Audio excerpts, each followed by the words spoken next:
Good morning boys and girls. कल हमने science के 7वें पार्ट को कंप्लीट करते हुए उसके बोर्ड 2016 तक के क्वेश्चंस हमने देख लिए थे।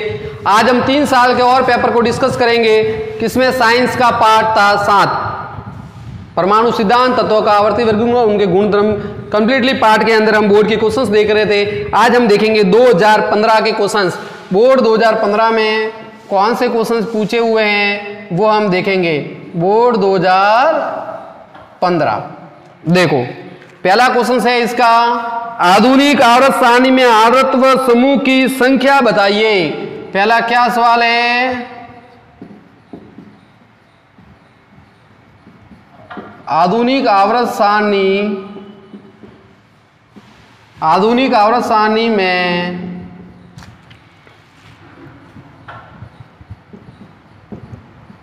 आवर्तव वर्ग की संख्या। एक तो ये पूछा हुआ है क्वेश्चन, और दूसरा क्वेश्चन इसमें पूछा हुआ है 2015 में, आवर्त सारणी में बाएं से दाएं जाने पर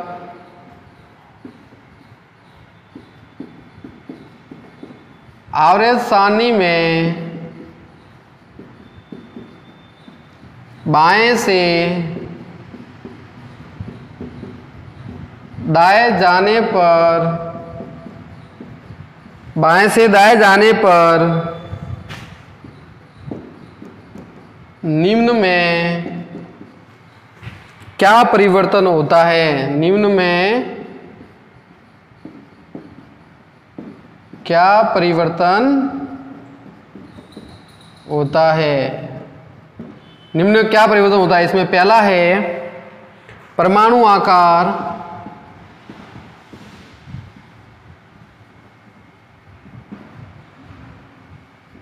और बी है धात्विक गुण,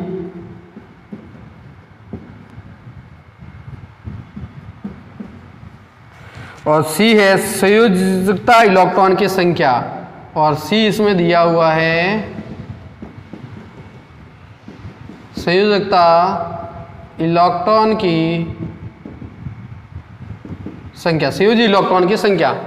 ठीक है, ये क्वेश्चन हमें दिए हुए हैं 2015 के अंदर दिया हुआ है। तो देखो, पहला है आधुनिक आवर्त सारणी में आवर्तव वर्ग की संख्या कितनी है। तो ये आपको मैंने बता दी थी कि आधुनिक आवर्त सारणी में आवर्त कितने हैं, आवर्तों की संख्या कितनी है, 7 है।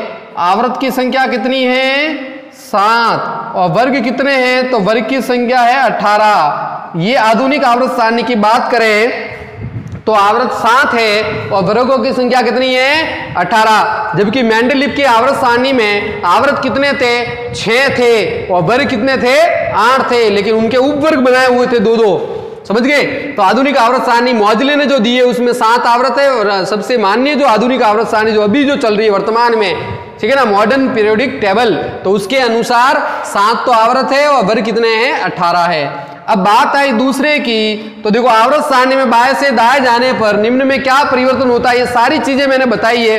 तो बाएं से दाएं जाने पर जो चीज होती है सबसे पहले वो देखो, बाएं से दाएं जाने पर क्या होता है, इलेक्ट्रॉन की संख्या बढ़ेगी, प्रोटॉन की संख्या बढ़ेगी, नाभिक का आकर्षण बल बढ़ेगा, तो नाभिक की पकड़ बाह्यतम कोष पे मजबूत होगी, यानी बाह्यतम कोष को वो मजबूती से पकड़ के रखेगा, इलेक्ट्रॉन को मजबूती से खींच के रखेगा।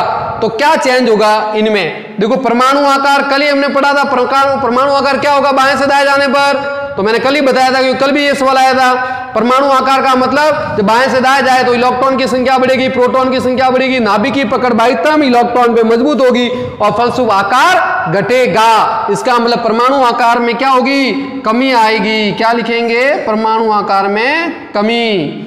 चलो बताओ, धात्विक गुण भी हमने कल पढ़ा। धात्विक गुण किस पे होता है, जब इलेक्ट्रॉन बाहर निकलता है धनायन बनता है। इलेक्ट्रॉन धनायन कब बनेगा, जब इलेक्ट्रॉन बाहर निकलेगा। तो बताओ क्या बाएं से दाएं जाने पर इलेक्ट्रॉन निकालना आसान है, नहीं है। क्यों, क्योंकि नाभिक ने मजबूती से पकड़ के रखा है कोष को, तो इलेक्ट्रॉन आसानी से बाहर नहीं जाएगा। इलेक्ट्रॉन जब बाहर नहीं जाएगा तो धनायन नहीं बनेगा, और धनायन नहीं बनेगा तो धात्विक गुण में क्या आ जाएगी, कमी आ जाएगी। धातु गुण में क्या आ जाएगी, कमी। तो धातु गुण कहां बढ़ता है फिर, तो धातु गुण बढ़ता कहां है, वर्ग में ऊपर से नीचे जाने पर इलेक्ट्रॉन आसानी से निकल जाता है, क्योंकि कोष बड़ा होता है, उसमें से थोड़ा सा फोर्स देंगे इलेक्ट्रॉन बाहर। इसका मतलब धातु गुण वर्ग में ऊपर से नीचे जाने पर बढ़ेंगे लेकिन बाएं से दाएं जाने पर घटेंगे, तो इसमें भी कमी आएगी। चलो बताओ संयुक्ता इलेक्ट्रॉन की, जो मैंने बताया था कि संयुक्ता इलेक्ट्रॉन की संख्या धीरे धीरे धीरे पहले बढ़ती है और जैसे ही पी ब्लॉक एलिमेंट्स आते हैं, उनके एलिमेंट आते हैं तो वो धीरे धीरे घटती है। तो बाएं से दाएं जाने पर पहले तो बढ़ती है, कहां तक बढ़ती है, 1 से लगा के 4 तक। एस ब्लॉक में 1 होता है, फिर 2 होते हैं, फिर 3 होता है, फिर 4 तक तो बढ़ती है प्लस, फिर उसके बाद घटना होता है +1 +2 +3 +4, फिर उसके बाद घटना होती है -3 -2 -1 और 0। तो ये है, हम एस ब्लॉक की बात करें तो एस ब्लॉक में ये सीधे जाते हैं, तो आगे हम चलेंगे तो ये आ जाएगा हमारे पास बोरॉन, फिर कार्बन, नाइट्रोजन, ऑक्सीजन, फ्लोरीन और नियॉन। तो पहले बढ़ती है 4 तक और फिर उसके बाद घटना शुरू हो जाती है। क्या हो जाती है, घटना शुरू हो जाती है। तो क्या कहें, बाएं से दाएं जाने पर पहले बढ़ती है और फिर उसके बाद क्या हो जाती है, घटना शुरू हो जाती है। तो संयुक्तता में इस तरीके से परिवर्तन आता है। तो ये हमें समझाना था। ये 3 नंबर का क्वेश्चन, 2 नंबर का ये और ये 1 नंबर का क्वेश्चन, इस तरीके से हमें प्रश्न पूछा हुआ था। आई बात सुने। तो ये 2015 की बात है, बोर्ड 2015।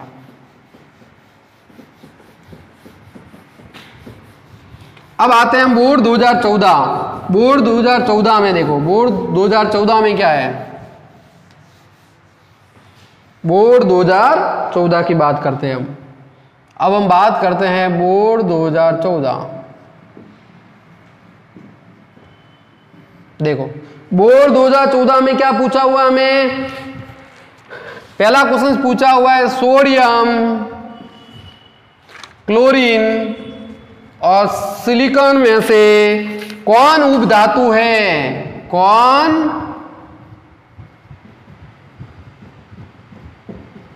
उपधातु है। पहला क्वेश्चन ये पूछा हुआ है। दूसरा क्वेश्चन पूछा हुआ है समस्थानिक। दूसरे क्वेश्चन में 3 सवाल है। पहला क्या है, समस्थानिक किसे, पहले ये आया हुआ है सवाल, वापस आ गया। समस्थानिक किसे कहते हैं, ये आया। बी वाला क्वेश्चन पूछा है इसमें, किन्हीं 2 उत्कृष्ट गैसों के नाम, ये भी क्वेश्चन आ गया है। किन्हीं 2 उत्कृष्ट गैसों के नाम लिखिए। और सी इसमें पूछा हुआ है, एक तत्व का इलेक्ट्रॉनिक विन्यास, एक तत्व का इलेक्ट्रॉनिक विन्यास दिया हुआ है। क्या दिया हुआ है, 2, 8 और 2। तो इसकी वर्ग संख्या तो बताया कि, तो इसकी वर्ग संख्या क्या कहा है, तो इसकी वर्ग कौन से वर्ग का है ये, इसकी वर्ग संख्या तथा संयोजकता क्या होगी, तथा संयोजकता पूछी है।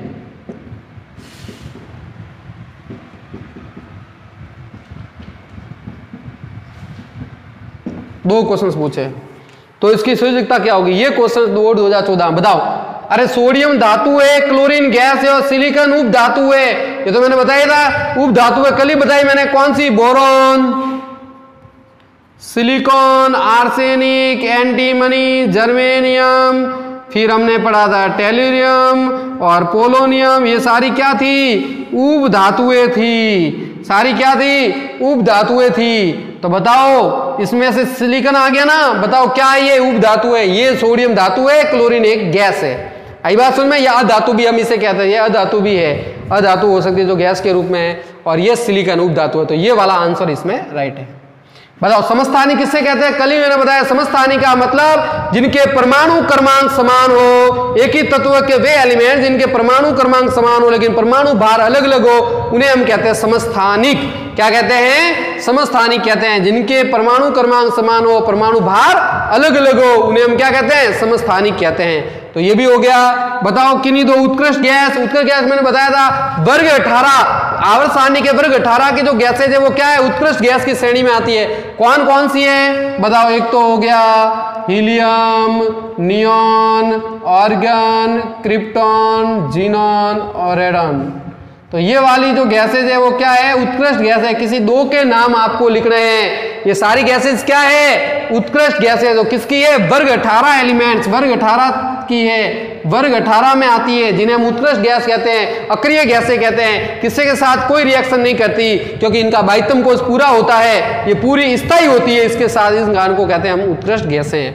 अब आगे देखो, एक तत्व का इलेक्ट्रॉनिक विन्यास 2, 8 और 2 है, ये इनका इलेक्ट्रॉनिक विन्यास है। इसका मतलब परमाणु क्रमांक कितना हुआ, 2, 8, 10 और 2 12 परमाणु क्रमांक वाले को हम क्या कहते हैं, मैग्नीशियम।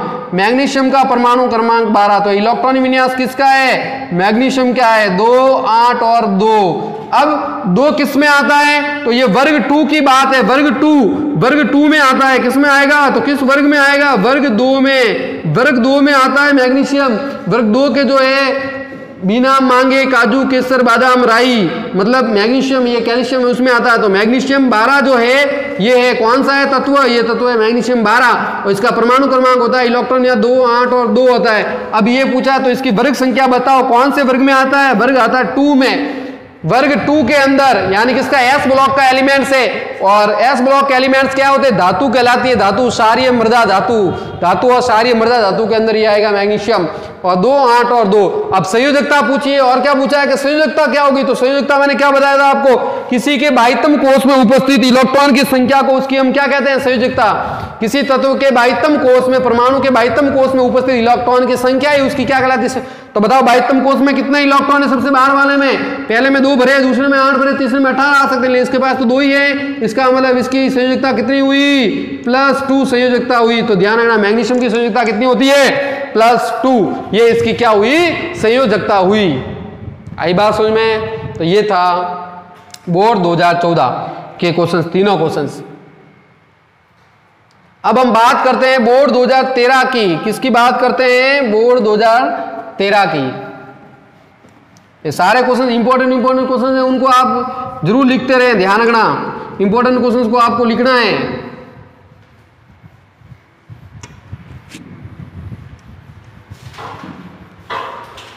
अब हम बात करते हैं बोर्ड 2013।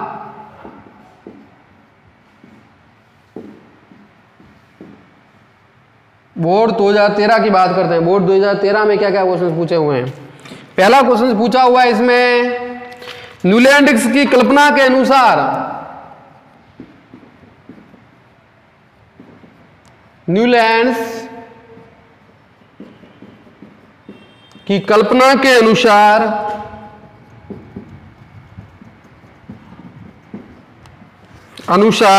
प्रकृति में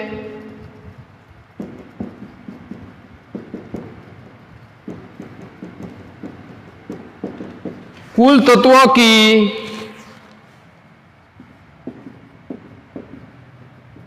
संख्या कितनी थी। ये पहला क्वेश्चन। दूसरा क्वेश्चन है, मेंडलीफ व आधुनिक आवर्त सारणी की तुलना कीजिए। मेंडलीफ व आधुनिक आवर्त सारणी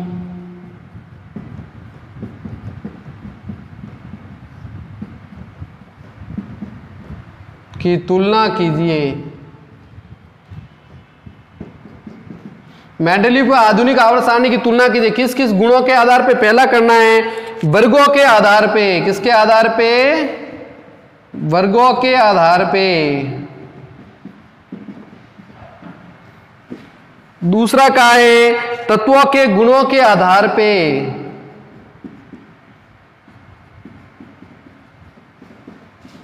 तत्व के गुणों के आधार पर। और तीसरा का है वर्गीकरण के आधार पे, वर्गीकरण के आधार पर।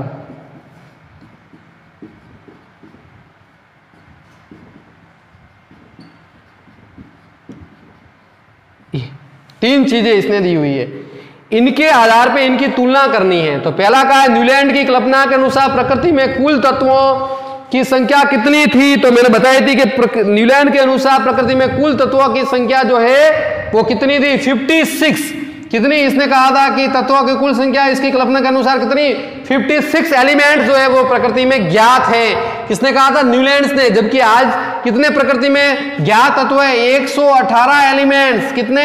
118 एलिमेंट्स प्रकृति में ज्ञात है। आज के समय में 118 एलिमेंट्स है, लेकिन ल्यूलैंड ने कितने कहा कि 56 ही ज्ञात एलिमेंट्स है। तो ल्यूलैंड की कल्पना के अनुसार कितने थे? 56, और वर्तमान में कितने हैं? 118। मेंडलीफ की आधुनिक आवर्त सारणी की तुलना कीजिए वर्गों के आधार पर। देखो सबसे पहले बताओ वर्ग, तो बताओ मेंडलीफ ने, ये 3 नंबर का क्वेश्चन था, ये 1-1 नंबर का लिखना, हमें 3 नंबर का क्वेश्चन था, ये 1 नंबर का ये और 3 नंबर, 4 नंबर के क्वेश्चन पहले पूछते थे वर्ग के आधार पे। तो बताओ मेंडलीफ ने कितने वर्ग बनाए? मेंडलीफ की बात करें तो मेंडलीफ ने वर्ग कितने बनाए थे? मेंडलीफ ने वर्ग बनाए थे 8, और इन्हें क्या बांटा था? उपवर्ग में बांटा था। इसने एक और बनाया था, कौन सा वर्ग? शून्य वर्ग भी बनाया था इसने अलग से, और इनको इसने किस में बांटा था? उपवर्ग में। किस में बांटा था? उपवर्ग में बांटा था, ए बी करके इसने बांटा था। तो इसने 8 बनाए थे, किसने? मेंडलीफ ने। वर्ग आधुनिक आवर्त सारणी में वर्ग कितने बनाए? 18 बनाए। कितने बनाए? 18। आधुनिक आवर्त सारणी के अनुसार 18 वर्ग थे, और मेंडलीफ ने कितने बनाए? 8 को उपवर्ग में बांटा, ए बी करके, और एक शून्य वर्ग अलग से बढ़ाया। तो भाई 8 को उपवर्ग में बांटा तो 16 वर्ग हो गए, और शून्य के 2 बन गए तो 18 हो गए। तो सेम वैसे के वैसे इसी के तरीके ही थे। तो अब इसने क्या किया? 8 इसने मैन कितने? 8 बनाया, उसको 2 उपवर्ग में बांटा, ए बी में, और एक शून्य वर्ग अलग से बनाया, तो कि बाद में ये एलिमेंट्स आएंगे, जो आएंगे वो इसके अंदर आएंगे। तो ये सुनिए, इसने कितने? 18 वर्ग बनाए। आधुनिक आवर्त सारणी के अनुसार कितने वर्ग? 18 वर्ग थे। कितने वर्ग थे? 18 वर्ग। आई बात समझ में?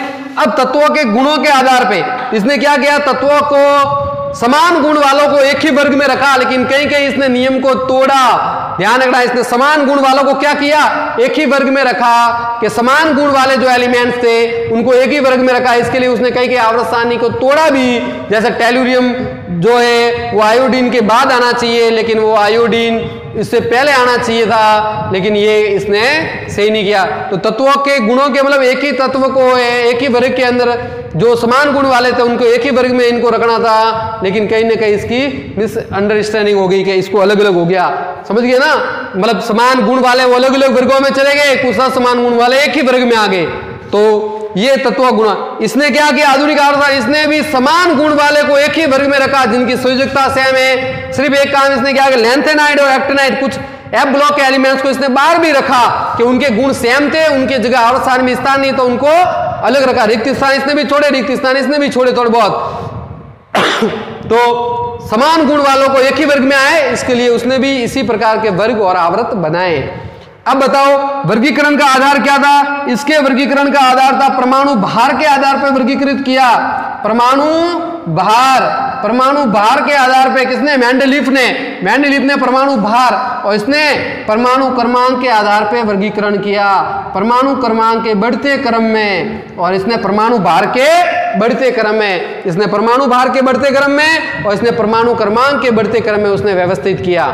आई बात समझ में? तो वर्गीकरण मेंडलीफ का परमाणु भार के आधार पर था। परमाणु भार के बढ़ते क्रम में उसने अपना आवर्त नियम दिया कि तत्वों के गुणधर्म उनके परमाणु भार के आवर्ती फलन होते हैं, और इसने क्या किया? उस परमाणु भार को चेंज करके परमाणु क्रमांक क्या? तत्वों के गुणधर्म उनके परमाणु क्रमांक के आवर्ती फलन होते हैं। तो इस तरीके से ये 3 नंबर का था, तो हमें छोटा छोटा 1-1 नंबर का ही लिखना है, कोई ज्यादा इसमें बड़ा नहीं लिखना है, क्योंकि साइंस के अंदर सटीक और सही आंसर हमें लिखना पड़ता है, तब नंबर हमारे एक्यूरेट पूरे आते हैं। यूं नहीं कि गाथा लिख दे बड़ी, वो गाथा इसमें कोई काम की नहीं है। तो न्यूलैंड के अनुसार 56, मेंडलीफ इसने वर्ग कितने बनाए? 8, एक शून्य वर्ग, 2 उपवर्ग, और इसने 18 वर्ग बनाए।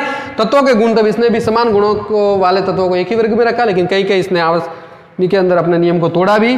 और इसने वर्गीकरण किसके आधार? परमाणु भार के आधार पर मेंडलीफ ने, और आधुनिक आवर्त सारणी किसके आधार पर? परमाणु। ये पूरा डिटेल देखो, सारी बातें हमने पढ़ ली थी, वही क्वेश्चन सारे आए 2013, 2020 से लगा के 2013 तक के वही क्वेश्चन है जो हमने पूरे डिटेल से इस पार्ट को पढ़ा था। तो ये आज हमारे पास कंप्लीट हो गया बोर्ड 2013 के क्वेश्चंस।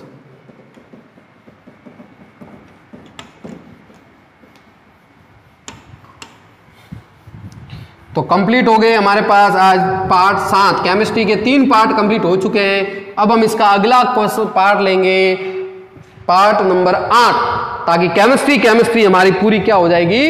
कंप्लीट हो जाएगी। केमिस्ट्री का पोर्शन कंप्लीट हो जाएगा, 4 पार्ट कंप्लीट हो जाएंगे। तो आप इनको अच्छी तरीके से पढ़ें। अगला संडे जो होगा उसमें मैं साइंस का टेस्ट लूंगा। अगले संडे में किसका टेस्ट होगा? साइंस का टेस्ट होगा। तो आप उसके लिए भी प्रिपेयर हैं। और टॉपिक कौन सा होगा? साइंस का पार्ट जो हमने 5 तो ले लिया था ना, तो छठे पार्ट का हम पूछेंगे। छठे पार्ट के जो भी वीडियो है जो आप जरूर देख लें। छठे पार्ट का मैं टेस्ट लूंगा।